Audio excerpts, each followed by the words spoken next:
because I know these guys are very intelligent. D1 is extremely intelligent. Jim Jones, no matter how much gangster Jim showed, Jim a solid one, he a real one. But Jim also very intelligent. That Dipset stuff and the looks and everything that went with them, he had a lot to do with that. That was marketing, that was branding. And it's like, I don't like to see us go at it like that. Yeah, we on Boss Talk 101. Yeah, we gonna talk on social media, always tackling a lot of really meaningful topics. And I'm like, man, I just love the way how you care about your people and you want to see change. You know what I mean? You're not scared to call out BS. If you see something that's going wrong, you be like, man, why y'all doing this? You be in your car. Yeah. Always in the car. Yeah. And you be talking about stuff, and I love that. But that's when they come, man. Like when I wake up in the morning, first, of course, thank God I'm up. You know what I'm saying? Thank him with everything, man. And, and then at the same time, it's like I automatically begin to look at the world, like what's going on in the world. And then I go from there to like what's going on, in this country.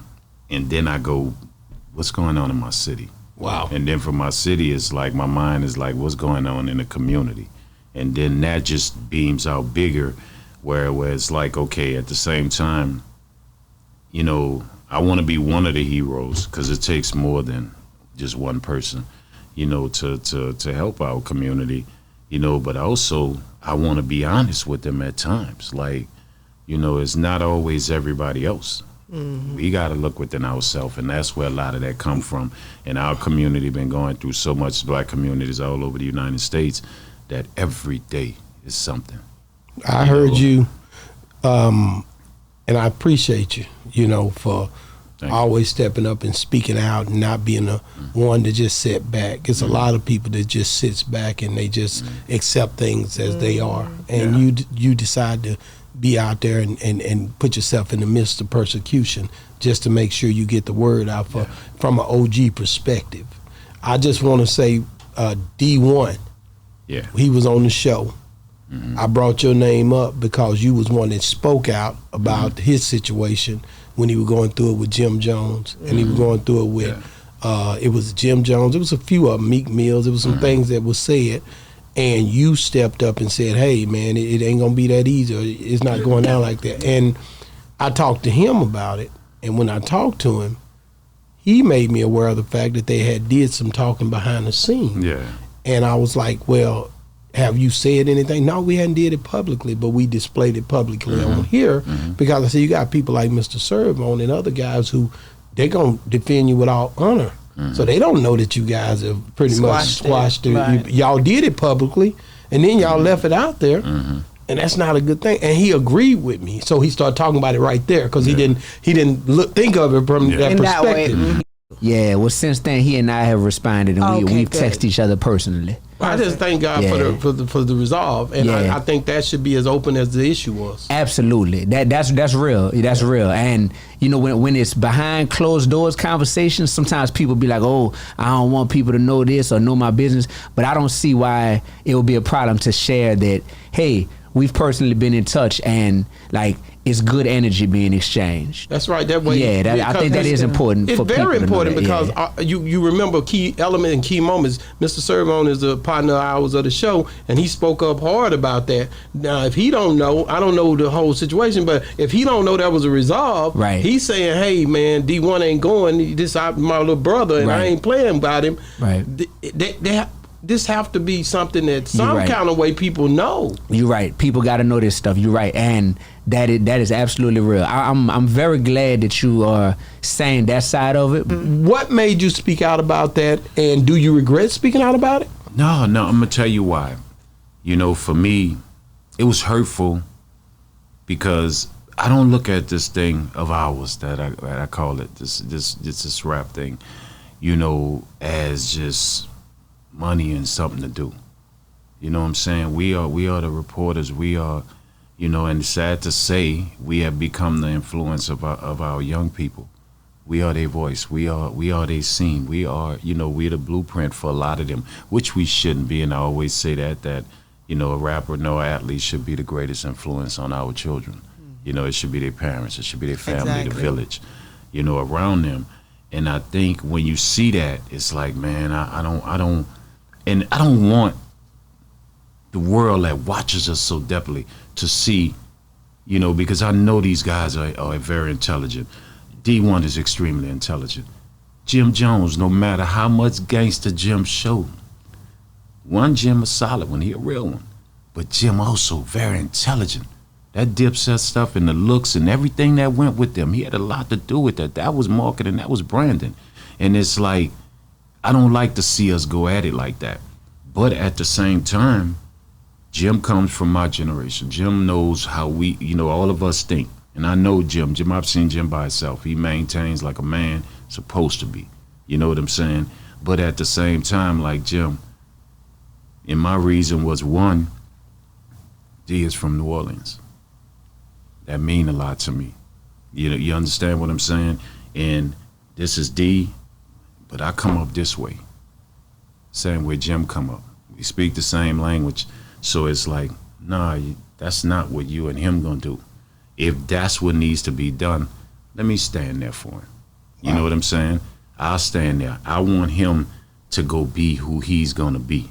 That's not for him. And with Jim, even though we never got to speak about it, you know what I'm saying, at the same time, he would understand. You know, what was saying like, nah, that's not for him. And not saying D can't man up in the street and do what he has to do, but that's not the walk he walks. You know what I'm saying? That's not the walk me and him should do. Because as black men, that's not what we should be showing. But at the same time, it's like saying, I know how you stand, Jim. I don't mind standing that way. I come from that same situation, but I will stand there so he can go on to keep doing what he got to do, because he on his mission. And I'm not saying his mission is a bad mission. You understand what I'm saying? But it don't warrant nobody saying you gonna physically hurt him. And he from New Orleans. That's the little homie, and he's important. That I don't want him bothered in that way. So tell you what, if it's something got to be taken or got to be done, let's deal with that. Wow. You know what I'm saying? And that's where it comes from, man. Because you know, and even with Jim know what generation we come from. You know, and to even speak that way, you know what I'm saying? And that surprised me, because Jim was never one to just go that route. Jim would tell you, hey, I've been through some things. Like letting you know how we do. Like, I'm gonna let you know I've been through some things, but to say, well, one of my little cousins might, really?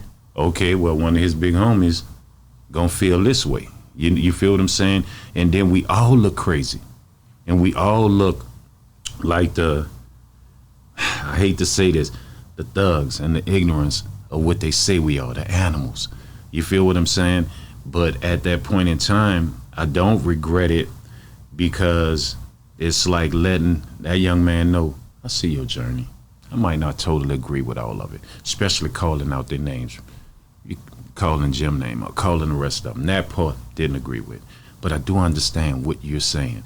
But if that's what you on, little brother, I got you. Go do your thing. You know what I'm saying? And Jim, to me, and I respect Jim in such an immense way or whatever, would not, you know, but just the other ones, like even Joe Budden, somebody, okay. You know, I seen that. And for him, like, come on, stop, bro. You know, and there's no disrespect to Joe, and I will say this in the thing, but seeing you got into things. You understand what I'm saying? He jumped in it. And it's like, don't do that. And then you talk about shooting part and all that. Joe, understand where we from.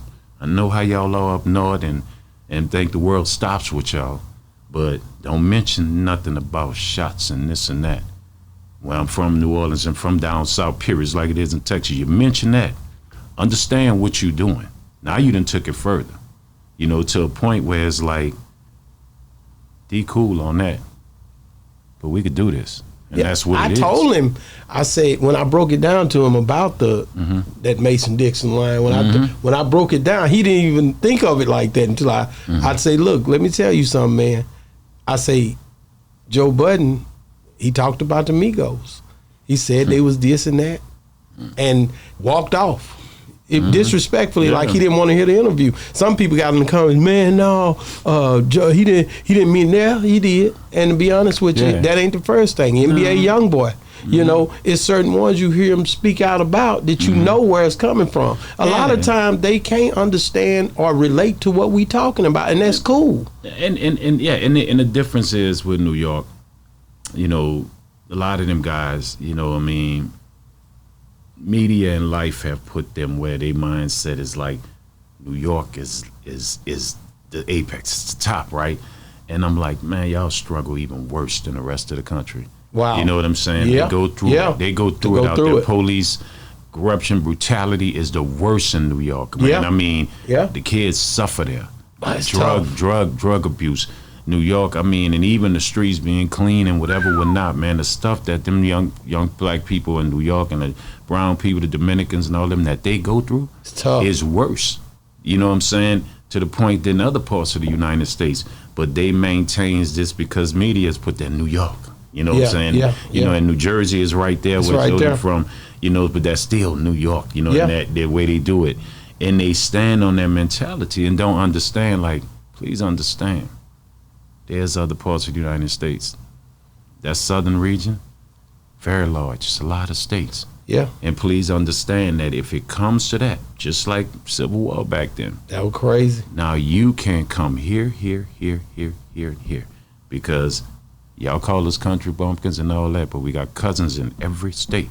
People in every state. Yeah. So now if you want to go there, you can't come here, and here. No, well, you sell here, and here. And it's just that simple. Yeah. But a lot of them don't look at that. And that's how up north was with New York rap artists and things like that. A few of them, not all of them. They just felt like I'm from New York. And I stand above because this is where it started at. Do you think that's why the schism happened? Because they were so proud and because they possessed it so hard that they didn't express love to the other regions like that? And you see what I'm saying? And it wasn't wasn't done purposely, but it's okay to be proud of where you at. It's how they are. It is the Mecca. I've been in the military, man, and dudes from New York, it's like until they got to know us from the South, it was like I'm from New York. Y'all country, y'all don't know anything. And I remember being in the military, and the first night our ship pulls in the city, and first time all of us about to go hit the streets. And I had dudes from New York looking like, where you from again? Because they got polos on. I'm up coming out with a whole different polo jacket, ballets on, you know what I'm saying, Algebra jeans we wearing, and they looking like, and I'm like, bro, we don't see what y'all do up there. This is who we are.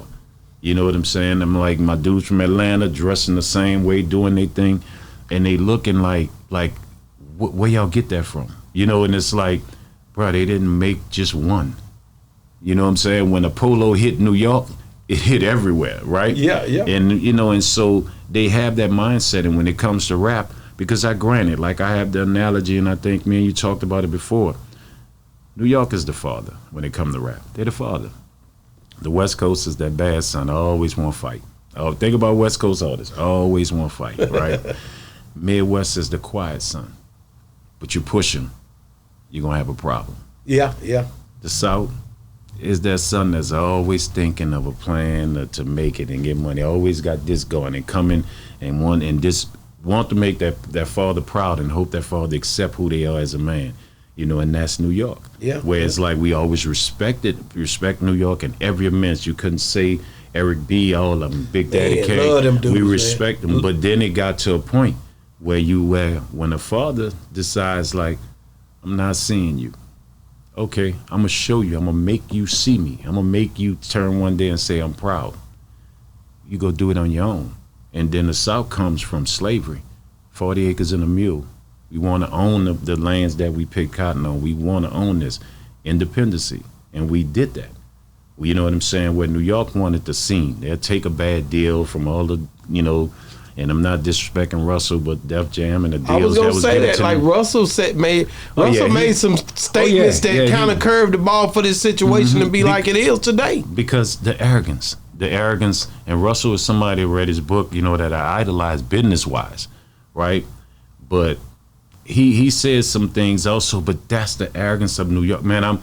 You could watch one day. I think it's Stephon Marbury, little cousin. I forgot his name, man. Hell of a. Sebastian Telford, right? They had players getting on the bus. think it's McDonald's All-American, whatever, and then they go to country boys, you don't know this and that. And one or two of them that he was talking to, he's out the league. Wow. Sebastian is out the league, but they became stars. And that's how New York, I'm from New York. You know what I'm saying? And it's like, and that's them. They have an arrogance about them. They loud, they have an arrogance about them. You know, they have a hustle about them. I love the hustle. But the smart ones, even more smart, because all of them, don't get me wrong, but the smart ones that see different, like Fat Joe, I'm going down there. And even Jay-Z might not have liked the words he said, but he said, I'm going to eat with the Bamas, right? Yeah. Because, you know, you don't like that word either, especially in Alabama, you get yourself hurt. You know. That's right. Yeah, we on Boss Talk 101. Yeah, we gonna talk.